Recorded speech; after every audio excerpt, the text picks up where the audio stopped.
that we put together with our own equipment, which we're very proud of, and that you helped fund and support as part of the balloon project.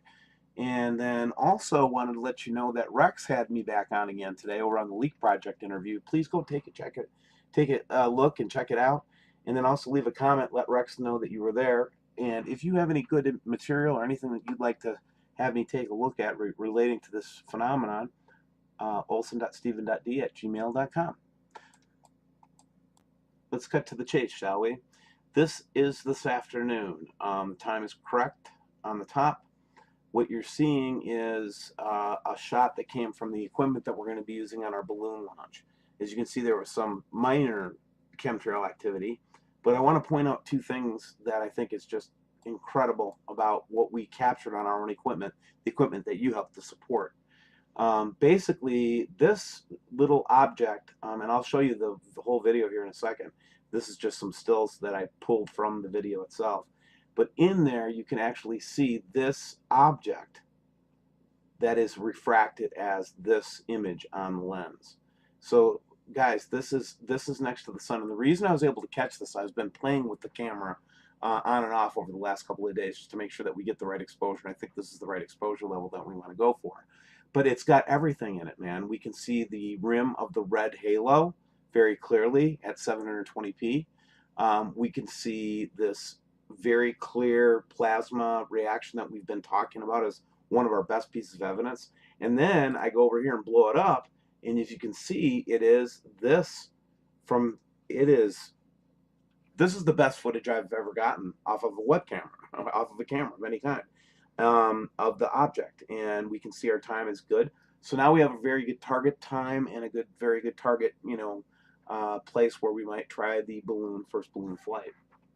So this is just amazing stuff that we captured on our own, and I'm really proud of everyone to support this effort, and we're almost ready for our first launch. I'm going to go dark on the subject now for a couple of days, and then I'll come up with the footage here when we get it done. We won't say where we're going to launch from or any of that kind of stuff today. Okay? All right, so we're going to pull that down, but that's just amazing stuff we got off of our own camera. Now let me show you the actual full video, time-lapse video that I made so you can see what I'm talking about here in this particular video. Okay, so let's just take a look. It takes a second to boot on my computer because I got so many things open right now when we do the videos here. I'm gonna have to speed up my computer a little bit. Here we go. So here's the actual full-length time-lapse video. Let me get my cursor off there so you can see. And this is the object that we saw Leon, and also, well, the object or the plasma reaction that we see from Leon and Monterey in Mexico. So basically now we can get it from the Midwest. I don't have to look at the webcams anymore to get a good image of it. So we know what that looks like now. And that is from our equipment, and this is going up to near space soon to help us look at this phenomenon. Let's kind of crack over to the web. Remember when I was talking about the halo and covering up the sun and all that kind of stuff? Why is that so outlandish when we know that we're talking about things like cloaking the Earth from aliens in a serious way? You know what I mean? So, keep your mind open. When I'm talking about this kind of stuff, I mean, I'm pretty careful. I try to be careful. But I really do believe that they're blocking the sun through a combination of chemtrailing and other objects in space to keep us from being able to see this object. That's why people cannot, just come right out and say, wow, there it is, and you don't see it on the ABC News. You know what I mean? Then I go over to this website, which is linked below, and this is the Leak Project interview that I did with Jeff. Or I'm sorry, with Rex, and so please go check that out. I can never, I love it when I can't operate stuff. So let's just close that page. The next thing I wanted to point out was we had some solar storms here the last couple of days. BP reported on it, and a couple other folks reported on it. But it's just solar storms are threatening to destroy sections of the U.S. power grid. So the question is. Throw a GPS. So the question is. Course this weekend. Yes, Brian K. Sullivan for Bloomberg reports that birds flying north for the spring and humans relying on global positioning satellites to navigate could get a little lost this weekend. 3 coronal holes spread across the sun are pointing at the Earth. As a result, So that's the story, that there are 3 coronal holes on the sun. Now, I've been watching the sun with suspicious observers and all the different sun watchers out there, and I know coronal holes do cause gravitational effects, and they give us earthquake watches and things like that. Does anybody remember? Just tell me if you do. The coronal holes causing massive CMEs. They panicked, man.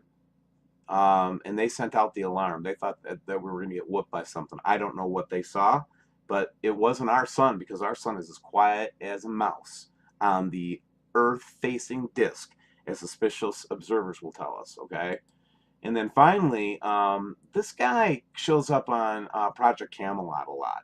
Okay, so the thing this Cameron guy, or whatever his name is.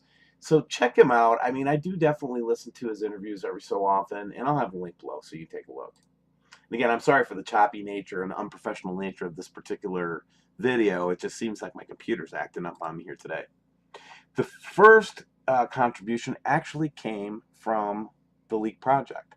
This is one of the comments that he had in our last video and last interview that we did.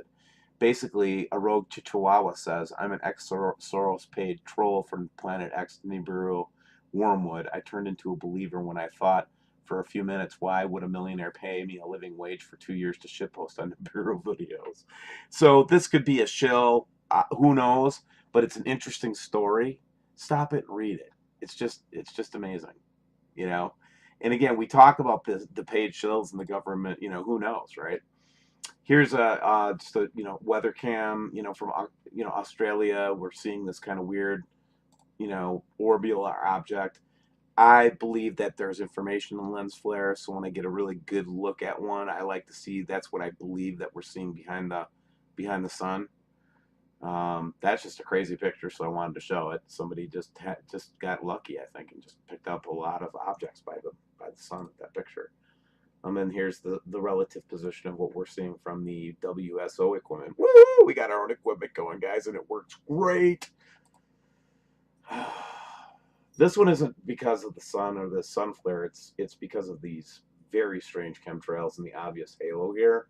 But it actually seemed to spell out words, and the guy's trying to translate this stuff for me through further analysis. We'll see what comes out of that. Here's some, I think this is from Switzerland, the chemtrails going on there. And then Alabama gave us a halo shot today with the obligatory chemtrail going across it. This is just a kind of a filtered photograph, taking a look at the sun. What I thought was really interesting about this welder view, though, is the multiple layers of sun that you get in this particular view of it.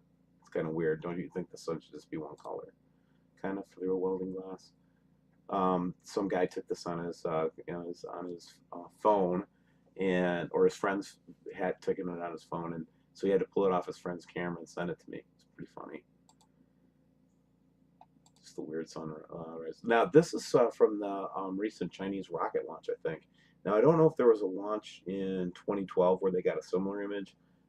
Pretty sure it could be, but whoever gave this to me told me that this is from a recent launch. But again, there's the blue Kachina, if that's the case. Just wild activity today, in the last couple of days in Skycam. And again, what's scaring me is we're not seeing chemtrails. I know it sounds weird. Saw a couple chemtrailers today, but nothing serious. But anyway, what's interesting about this stuff is you're actually seeing, all kinds of stuff going on around the sun right now in these various views from the United States and North America, which is a little bit unnerving, This is stuff we saw in the South American hemisphere for a long time, and now we're seeing it all over the Northern Hemisphere. Here's Grumpy Moose with the magnetic today for today to see who the objects are in our little MRI scan, as Eric Briggs taught us about. So we're seeing the huge magnetic lines of force on the Alaskan Skycam. The emanation point is back down in here. Here's the two eyes coming out, I think, and just again, crazy stuff going down. Here's Mount Rushmore. Will we ever have another president there? I don't know. But here's the blue and the red. I don't know how this image was derived. It could be, faked or whatever. But it says it's from an Earth cam, and it's just strange that we have the blue and the red, just like the Hopis talked about. And then here's just Norfolk showing it as plain as freaking day, man. And that was the end of it. So go check out the leak.